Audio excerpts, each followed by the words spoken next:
What would you do if you found yourself all alone? Not just sitting by yourself, but truly and utterly alone, with no living person in sight. What might just be a hypothetical question for you is something I lived through, and I have no idea how or why it happened. I know this isn't going to make any sense to you, so let me backtrack and tell you everything I remember. Boarding call began at 10:13 p.m. and I was the last group to be seated. It was a full plane from JFK to LAX with no empty seats.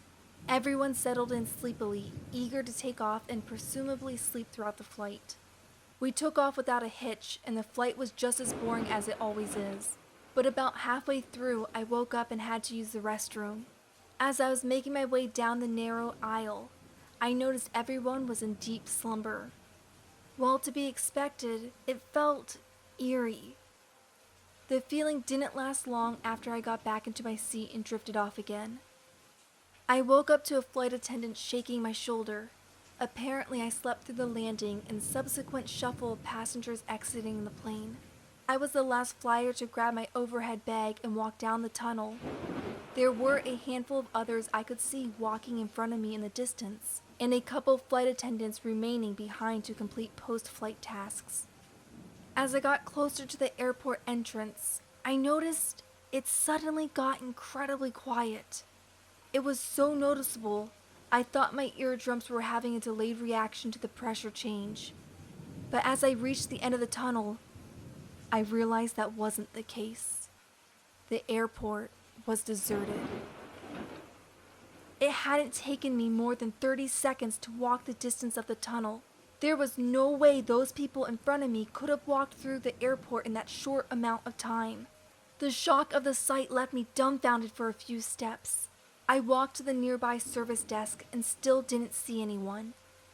I called out a few times at a polite level, still thinking there was sure to be a rational explanation for this. After all, it was 3 in the morning. Maybe this was a normally dead time in the airport, and maybe I took longer than I thought to walk the tunnel, and maybe the couple employees happened to be in the bathroom or just out of sight. When no one responded, I began to yell. I no longer cared if I looked silly. In fact, I welcomed the embarrassment because seeing someone would bring relief. I dropped my bag and ran to the bathroom. At first, I called out from the doorway, but it ended with me banging in the doors of every single stall. Not a single person. I ran back out to the gate I exited from, screaming for help at this point. That's when I noticed the luggage. Abandoned suitcases were scattered about, like someone was in the middle of carrying them and fell to the ground mid-step. The thought sent a sharp shiver to travel through my body. As I ran down the tunnel, tears rimmed my eyes. I was fucking terrified. I burst into the plane and found no one. I looked behind every seat, hoping to find someone hiding, hoping this was a twisted prank and it would all be over soon. I yanked open the bathroom door. I peered into the open cockpit. There was no one there either. How could everyone disappear? I was in shock. I was racking my brain, trying to once again justify what was happening. Maybe I slept longer than I thought, or maybe I was still dreaming. Whatever was happening, I knew one thing was for sure.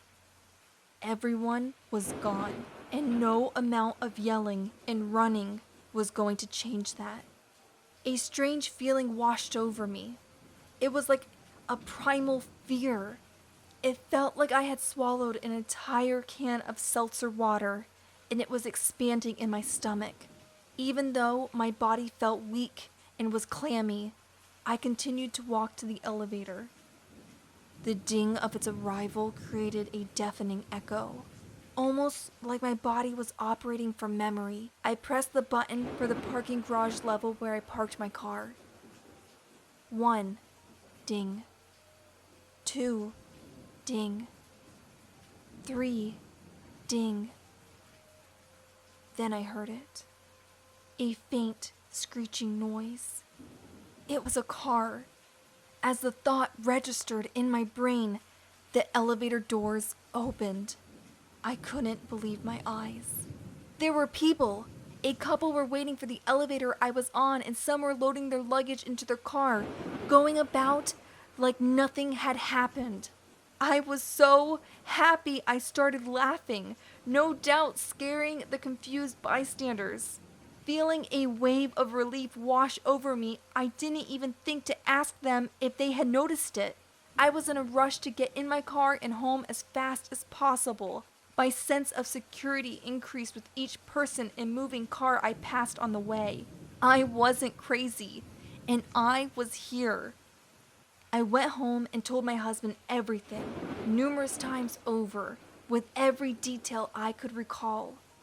He insisted I must have been in a sleepwalking state or deliriously tired from my trip.